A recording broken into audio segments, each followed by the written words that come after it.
Hello everybody, I am Tiffany and today I am bringing you another book review. I knocked another one down. Let's go! This book I'm excited about because it was actually a recommended book to me, and it was recommended to me a really long time ago when I was really first starting out on this channel, and it was super exciting for me to get that because I was just starting out. So seeing that people were interested in wanting me to review other stuff was really cool to me. Thank you so much for making this suggestion. This was suggested by username NF857. I don't know if your username has changed or not.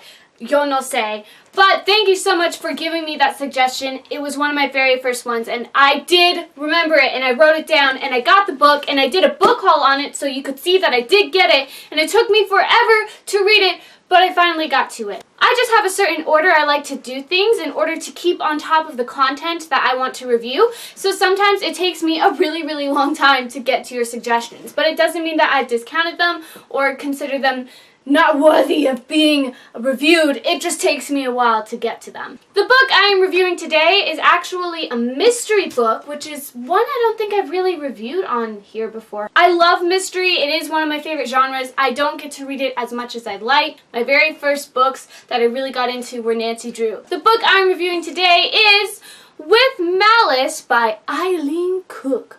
Ooh. So this book, I went into it completely blind, and I would suggest that you do that. Just in general, when it comes to books that have some type of mystery, I feel like it is best to go in not knowing anything, because that's part of the fun. When you go in, you have no idea what the heck is going on, and then you slowly piece it together with the character that you are following. Just go in blank canvas on this. I was completely taken aback by what it was about. I thought this was going to have a Taken vibe to it. Like, my brain went that somebody was going to be kidnapped and then they would have to go and save the girl. I thought it was a Taken story. It was completely different from that. The best word I can call it is intriguing. It's not the absolute most amazing book I've ever read, but it's not bad. It kept my interest throughout the entire book, which is so important when it comes to any type of book really, but especially mystery, because if you're not wanting to know what in the world actually happened, then the mystery book isn't doing its job. The whole point is to make you wonder throughout the book and keep you reading in order for you to figure out what in the world happened. The characters I found very interesting and complex, and you know me, I love my character development,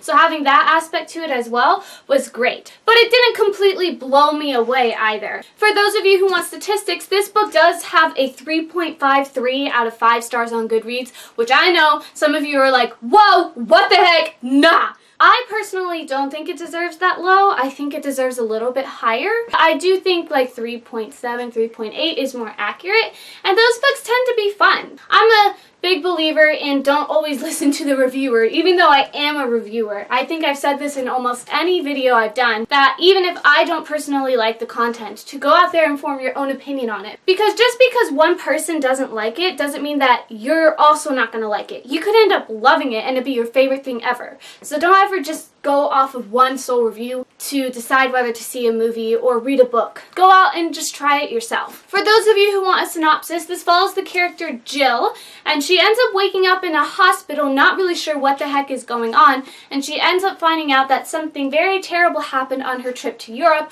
which she does not even remember. Tragic event happened. I don't want to spoil what the event is. You should read the book in order to figure out what the event is. There isn't really a whole lot I can tell you without spoiling you. That's pretty much it. I suggest that you go read this for yourself and form your own opinion on it, and come back and let me know what you think. Goodbye, non-spoilery people. Go read With Malice. It is really fun. It's not like Taken. Just go read it, and then come back and tell me what you think, and then we can discuss spoilery-wise all the feels and everything together. Goodbye, non-spoilery people. Goodbye.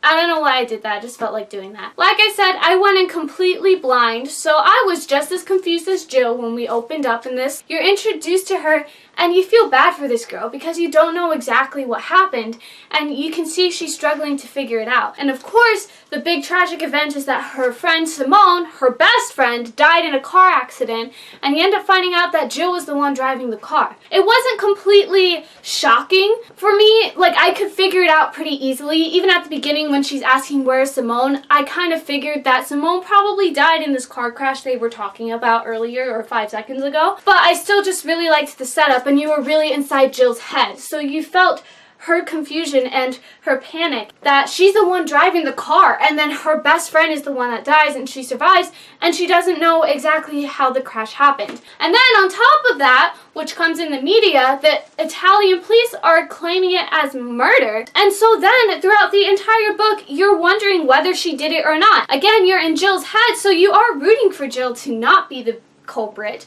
But at the same time, you do question. I found it really awesome that you stay on Jill's side pretty much until the very end. I just liked the psychological development of Jill and seeing her go through this. I don't like characters actually going through this, but it was just what kept me reading this book. You are piecing together what exactly happened in Europe with Jill, but you're really focusing on the media because this is such a big element in the book. You're seeing how it affects Jill. You see how the police mess with her head and see how she gets scared to death when they pull out the knife and her fingerprints are on it. That was probably the most shocking part for me in the book because at least up until then you weren't completely sure. And then when the knife is revealed, that's when I really started thinking that, okay, she did do this and she's in denial. She doesn't remember it though. But that was the most shocking moment to me, was them pulling out that knife, and then you're just like, oh my gosh, this just went up a couple levels. I really liked the writing style of this. It was very simplistic, so it's not hard to read, but I really like how it switched between Jill and then these different media reports, interviews with the police. You have blogs that are against Jill and for Jill, and it was just so cool to see how all of that changes because that's what happens in real life. People hypothesize, some are against this person who's being accused, some are for this person who's being accused, and you see how the world twists the story and can make someone who is probably guilty end up looking innocent. That was really cool to see that happen with Nico, because Nico's a jerk, so you kind of want him to be behind it all, in all honesty. But that was really interesting to see. At first there's this guy, it's a romance, you think, okay, she got too much invested, but then it twists because of the media onto Nico. You see how everybody starts thinking all of a sudden from Jill that Nico's the one who probably did this, and it makes you wonder too, is that the reason Simone died? Is because of Nico? When I read the part when Simone kissed Nico, I was pissed for Jill. That is not a best friend move. That is a jerk move. That is a complete and utter horrible best friend move. I don't care if you're trying to prove a point and say that he isn't loyal to you and that he will just move on to the next girl. I don't care. You don't kiss your best friend's boyfriend. That's a no-no. I understand why Jill was upset. She still shouldn't have done what she did, but I understand why she was upset. Simone was a horrible friend. Did anybody else agree with that? Because for me, while I was reading this, as much as you maybe are supposed to feel some sympathy for Simone, I had none for this girl. I didn't want her to die. I'm reading this and I'm thinking, this is a horrible person. She just uses Jill. At the very end, where you figure out that Simone was the person who did the blog, that was still a punch in the gut. And I felt that for Jill, because Jill was really proud of this blog, and her best friend became a troll on the internet and caused her to shut down her blog. This is not best friend goals. Do not use this as a guide of how to be a best friend to someone. This is what not to do. I didn't like Jill's parents either, I gotta say. I liked her mom. Her mom was, I think, very caring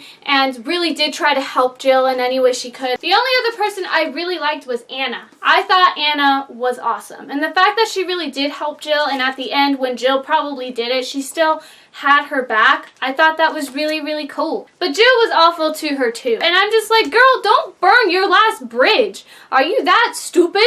No one else is on your side except for the reader somewhat. The element that I loved the most from this book though was the psychological element. The fact that you have Jill go to therapy and they input in your mind that it is possible for someone to create memories really makes the ending super effective. Because at the end, Jill has a dream showing everything that happened in Italy. From her accidentally cutting Simone with the knife and Jill finding out about the blog during that time, and then up to Simone and her in the car and Jill crashing the car on purpose. But when she wakes up, I mean, I guess you kind of assume that that is what happened, but that thought is still in the back of your mind of it is possible for her to recreate memories based on what she is hearing from the outside world and what other people are saying. And I just found that awesome. I loved having that element because even though you may assume that's probably what happened, it still leaves a little bit of doubt and you wondering, did Jill actually do this or is this all made up in her head because of the media? That ending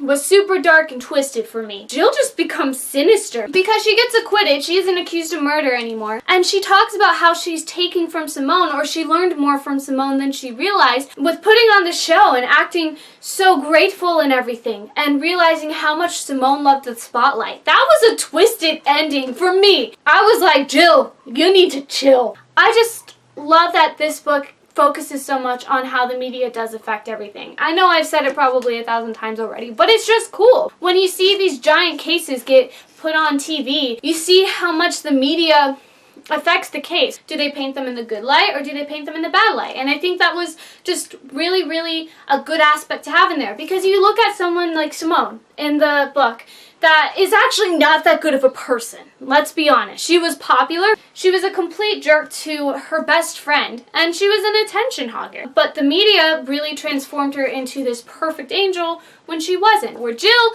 who is actually the goody-goody, though did something very bad, got painted as awful. And as a reader, you see that she isn't completely awful. She isn't a horrible human being that has no soul or anything. I just found that super interesting how you can flip it like that. For those of you who maybe have read it, do you agree with me on that? That it really focuses more on how the media affected the whole thing versus necessarily the mystery of it all. That is really all I have to say about this book. I had a super fun time with it. I'm excited to read the next book, which is The Leaving. It is also a mystery and was suggested by the same person who suggested this, so I'm excited to see how that book is as well. Thank you so much for joining me today. If you stayed through the spoilers, but you still haven't read this, I still suggest you go read it, because it's one thing me telling you about it, and it's a whole other thing actually reading it and experiencing it for yourself. Thank you so much for joining me. If you have any other book or movie suggestions, you can leave them in the comments below. I write down all of your suggestions, of course, hence why I have read this book, because of a suggestion from one of you guys. If you want updates on videos and my schedule a little bit, or maybe even acting updates, you can go to my blog. Should show up right here, and then there's a link to it in the description below, so make sure to go check that out if you want updates on anything. Thank you so much. Have an awesome day, evening, afternoon, whatever time of the day you're watching this, and don't forget to be awesome. Alright, goodbye! Wah!